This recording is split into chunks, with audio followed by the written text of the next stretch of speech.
રાજ્યમાં અનેક જિલ્લાઓમાં તોફાની વરસાદે ભારે કહેર મચાવ્યું છે।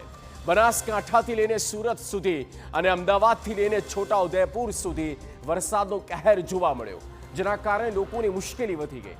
ખેડૂતોને સૌથી મોટો ફટકો પડ્યો છે, ત્યારે જુઓ કેવી રીતે ત્રાટક્યો તોફાની વરસાદ।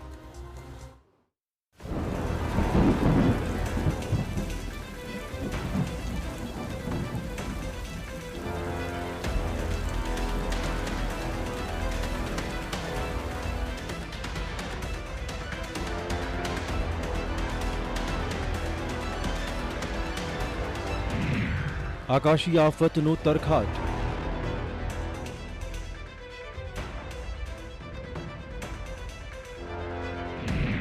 તોફાની પવનથી ફફડાટ,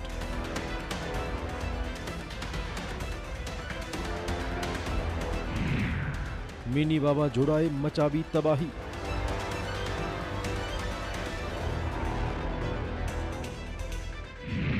વાવ થરાદમાં થયા 2 લોકોના મોત,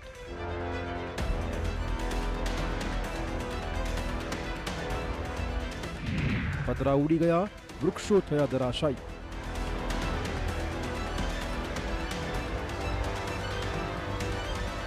ચોમાસા પહેલા મેઘાનું ભારે કહેર।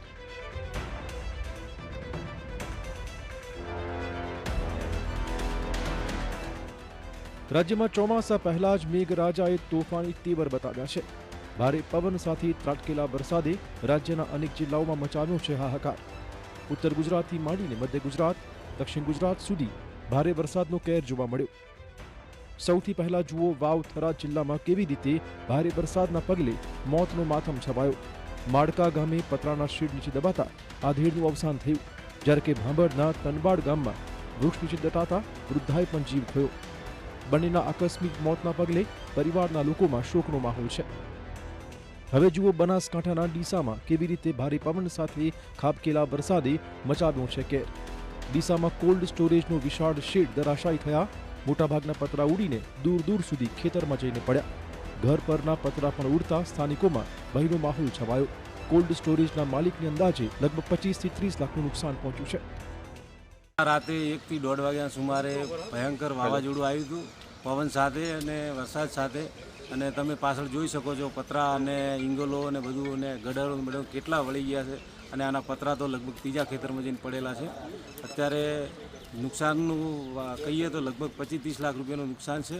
અમારા ગજાનંદ કોસ્ટ ઉપર આ પતરા ઉડી ગયેલા છે, અને જેમ કે પડતા ઉપર પાટું છે એમ ભગવાને લગભગ વાવાઝોડાથી અને બટાકામાં કંઈ આવતું નથી, અને બટાકાને લીધે નુકસાન છે, ત્યારે આ વાવાઝોડાને લીધે નુકસાન છે।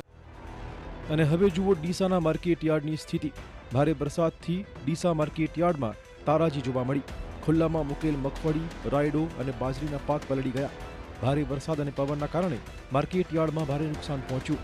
વેપારીઓને સૂચના હોવા છતાં પાક ખુલ્લામાં મૂકી રખાયો હતો, અને આથી માલ પલળતા ખેડૂતોને ભારે નુકસાની વેઠવાનો વારો આવ્યો છે।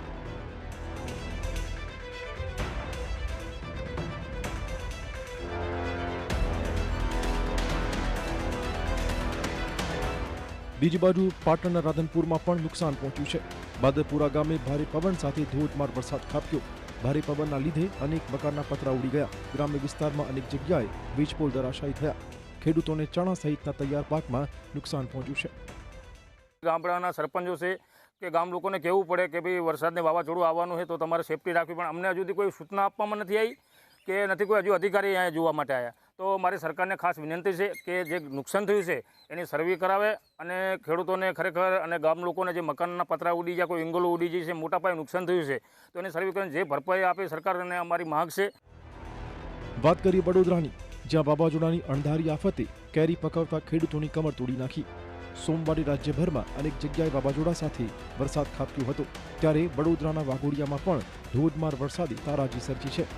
વડોદરાના અનેક તાલુકામાં તોફાની પવન સાથે વરસાદ ખાબકતા આંબાવાડીમાં તૈયાર કરેલી કેરી ખરી પડતા પાકને મોટું નુકસાન પહોંચ્યું છે। સિઝનની શરૂઆતમાં જ આંબાના મોર જોઈને સોદો કરનાર વેપારીઓ આ કુદરતી આફતથી આર્થિક સંકટમાં છે। ગઈકાલે અચાનક વાવાઝોડું આવ્યું, એના કારણે ઘણી કેરીઓ ગળી જાય છે આંબાવાડિયામાં। અમે ઊંચા ભાવે રાખેલી છે વાડી, ઝાડના નાના નાના મરવા હતા ત્યારની રાખેલી છે વાડી। હવે વેચવાના ટાઈમે બધું અચાનક વાવાઝોડું આવ્યું એમાં બધો માલ અમારો ગળી ગયો છે. આવા તો ઘણા વેપારીને નુકસાન થયું છે. કાળી મજૂરી કરી ખેડૂત જ્યારે પોતાના પાકને વહાલથી મોટો કરે છે ત્યારે તેની નજર આકાશ તરફ હોય છે, પણ એ જ આકાશ મોડી રાત્રે આફત બની વરસે ત્યારે ખેડૂતોની મહેનત પર પાણી ફરી વળતું હોય છે.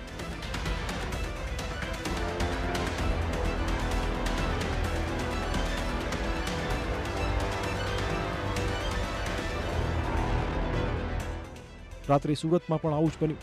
અચાનક પવનના સુસવાટા સાથે વરસાદ તૂટી પડ્યો. ખાસ કરીને બાગાયતી પાક અને ઉનાળુ ડાંગરના પાકને નુકસાન પહોંચ્યું. જે ખેડૂતોની ડાંગર વરસાદમાં પલળી તેઓ હવે વળતરની આશા રાખી રહ્યા છે. આ રોડ પર અમારું જે ભાત નાખવામાં આવ્યું છે એ પૂરી રીતે પીળાઈ ગયું છે. હવે બીજું કે ખેતરની અંદર પણ હાલમાં અમારા હજુ ઊભું છે ભાત, એ પણ પડી ગયું છે પવનને લીધે. હવે જેમ બને તેમ સરકાર પાસે અમે અપેક્ષા રાખીએ કે અમને સારું વળતર આપે. બીજી બાજુ દાહોદના પડાવમાં વાવાઝોડાએ તબાહી મચાવી. દાહોદ કાર્નિવલ મેળામાં નુકસાન પહોંચ્યું. મેળો શરૂ થાય તે પહેલા જ ભારે પવનના કારણે મેળો વેરવિખેર થઈ ગયો. સંચાલકોને મોટો આર્થિક ફટકો પડ્યો છે. દાહોદ ખાતે કાર્નિવલ મેળાનું અમે આયોજન કરેલ હતું, પણ અચાનક મેળામાં વાવાઝોડા આવવાને કારણે અમારા મેળાનો ગેટ આખો ગેટ ધરાશાયી થઈ ગયો છે. પબ્લિક હતી નહીં મેળામાં, અને પબ્લિકને કોઈ પણ પ્રકારની જાનહાનિ થઈ જ નથી, કારણ કે પબ્લિક હતી જ નહીં સાહેબ મેળામાં. અને મેળામાં ઓછામાં ઓછું ગેટ પડવાથી 10 થી 12 લાખ રૂપિયાનું નુકસાન થયું છે. અને આ અમારે ફરી ઊભું કરતાં ઓછામાં ઓછા 10 થી 15 દિવસનો સમય મર્યાદા લાગે છે, જે પણ અમારા ગરીબ જેવા માણસો માટે મોટું નુકસાનકારક છે.